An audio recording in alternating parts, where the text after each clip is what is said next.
খাগড়াছড়ির গুইমারা সেনা রিজিয়নের আওতাধীন সিন্দুকছড়ি জোন ও মাটিরাঙ্গা জোনের উদ্যোগে মানবিক কার্যক্রমের আয়োজন করা হয়।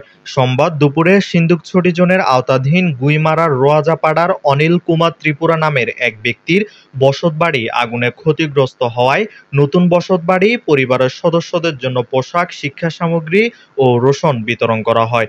Sindukchhari zone commander lieutenant colonel Ismail Shams Azizi এ সময় উপস্থিত ছিলেন।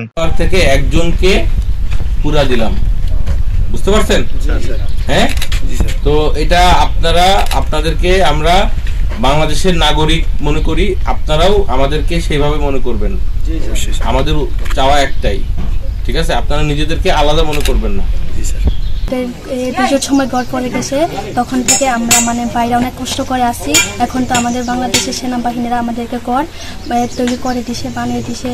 তার জন্য আমরা পরিবারে থাকি 6 জন। এই 6 জন অনেক বাইরে কষ্ট করে থাকছি। এখন তো ঘর পেয়েছি, এখন তো থাকতে খুশি হয়েছি। এখন তো আমাদের মতো থাকতে পারবো। তার জন্য অনেক অনেক ধন্যবাদ। পয়লা বৈশাখে আমাদের ঘরটা পড়ে গেছে, এখন মানুষের বাড়িতে থাকে আমি। এখন সেনাবাহিনীরা ঘরটা করে দিয়ে এখন আমার খুব মনেতে খুশি লাগছে।